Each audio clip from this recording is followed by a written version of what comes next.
Hey guys, and welcome to a brand new video on my channel. In the background, all I'll be doing is doing file making for a Yak Shack, but I wanted to talk about Necromancy and the Necromancy release videos which have come out this week. Now I know the main video from the Runescape team was released on like Wednesday, but I want to see what other videos came out about it, about people who played it and tested it, just so I could sort of like do a quick video on my thoughts of the skill and basically what I think I'm going to be doing to set both my accounts up to be ready for Necromancy on release. So the biggest thing really from all the videos is that Necromancy is actually a combat skill. I think from when they first released all the data on it, I presumed it would just be like a skilling skill and just something you would do away from combat. However, with it being a brand new combat style, I think that's quite a different and major play from Jagex, and I think it's something quite good as well, and it will give combat a brand new sort of outlook, and the fact that Necromancy can be better than all three styles for certain bosses. All the information, all the videos, especially the RuneScape one, I will put in the description just in case you've not seen it yet and you want to go and have a look at what they're going to do. So what I really like about Necromancy is, it's a whole different sort of take on combat. Combat has got a bit stale with sort of like the metas, whereas Necromancy just brings a whole new dimension to it. The fact that it's sort of not strong or weak to all the styles as well means it's always going to be a viable option.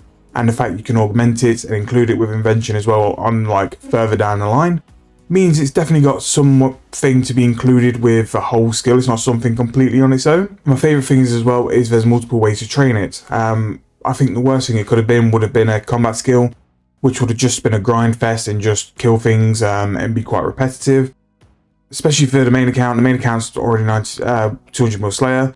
And I don't really want to spend time doing Necromancy just through Slayer, which is what I'll probably do, or combat, because it will just be an AFK fest for me. The fact you can do skilling as well, so you can do rituals, and you can sort of change up how you train it as well, will mean it's a lot more diverse, and if you needed some AFK time, you could do it in different forms of ways. Using the sort of City of the Dead, where you've done a couple of quests as well, that's really cool. I love like how they introduce new areas. Some of the best and my favourite like graphic locations at the minute are still like all the archaeology spots. They did them really well, and I expect with the City of the Dead it will be the same as well. One of the things which they said in the video was that the further on in like Necromancy you get, the more the village sort of fills out with people, or like people like dead people who you've worked with through the skill, which I think is really cool. It'd be really cool to like build your city up with people you've involved during your skilling time, even though it's going to cause massive like market manipulation or prices to go up and stuff.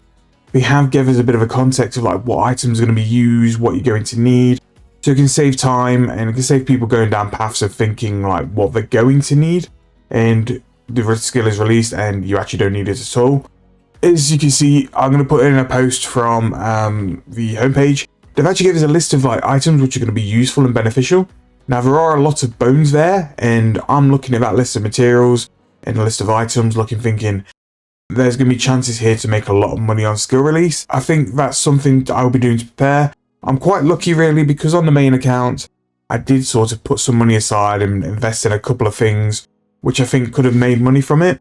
It turns out me buying some bones for 9-time prayer was actually my best investment. I invested in Ashes and Tortured Souls. Neither of them are actually useful from what we've seen so far. I'm not going to sell them because I've got use for them either way. But the bones I bought for sort of like 120 prayer, they've gone really high, because the higher tier bones you use, the more XP you'll get. The things like Dagon King bones, Frost Dragon bones, Dragon King bones, your high tier bones at the minute are actually going through the roof.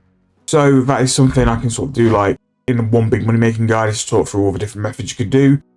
Which is good for me because it's another video and it's another way I can use the main account to train its combat stats. Not only that as well, probably for what the noob accounts will be doing from the start of release, the noob accounts will be going through different ways and training it slower and finding ways we can make money through Necromancy, whereas the main account I'll try and push for 120 as quick as possible. In terms of making money from the skill as well, there's going to be 4 brand new runes, which means rune crafting is actually going to be quite an important element to the skill, and it's definitely going to be a way you're going to make money from it. The runes are tradable, which means this account or the noob account will probably go and train that as soon as possible, access the runes and try and sell them, because we'll be going for the highest price for people who want to push and get the level as quick as possible. I can do that on the main, but on the noob I can AFK and do the things which make money as well.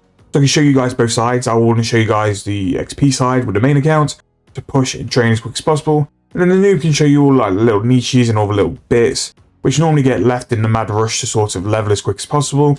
and just show you what the skill is capable of if you wanted to use it as like a money making source. But yeah, from that video and from the posts which have been related since, very excited for this skill. I think it's going to be something completely different, and I think it's something the game does need. It needs to have a freshen up with the combat system. I just didn't believe they'd do it. Didn't believe they'd go for something quite so different, because apart from the 3 skills, you know, melee, range and magic, they've never had anything different. They've had things which have benefited it, like summoning and invention, but they've never really brought something in like completely different to the 3. So it's going to be a good sort of context going forward as well to see how much it will all change. I really like as well, one of the final things really is that they've seen, like, obviously the 1 to 70 grind is so quick and so sort of sped through that they don't need to release like lower tier armors, which are going to not really see much light of day.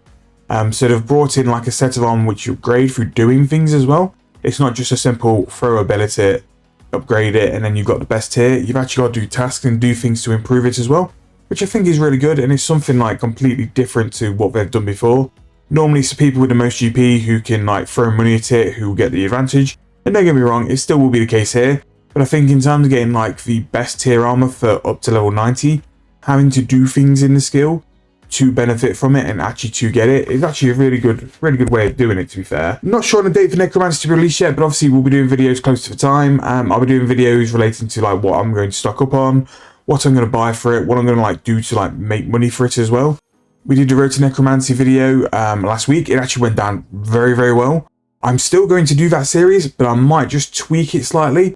So rather than it just stack up on like shards and just like have a tab, we're going to go and ton certain things. So we'll definitely be doing some more things like Daggenoffs. We'll be doing things like living wyverns just so we can stock up on the bones ourselves.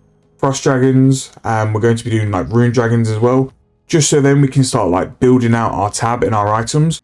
We won't be going just for pure GP. We'll be going for some of the materials I think we're going to need as well. So that will still be coming. I need to start on episode 3. I didn't expect episode 2 to go as well as it did, so I'm going to make sure I'm going to be started on that very soon. But yeah, that's my thoughts on Necromancy. Obviously, the more context which is released and the more content released about it from Jagex, I'll make sure to be doing more videos on it. But yeah, that's my thoughts on it. I hope you guys are excited. I'm excited, and as soon as the date is released, we'll do another video then about that. But if you guys have enjoyed this video, please leave a like, please subscribe to the channel. We actually hit 900 subscribers today, which is absolutely mad. A year ago, I only had 100, and I think at the beginning of the year, I only had something like 140.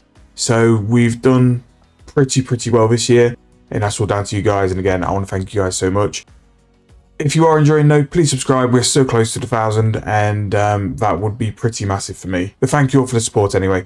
If you have enjoyed again, please like the video, and I'll see you guys very soon in another video. Hope you've enjoyed.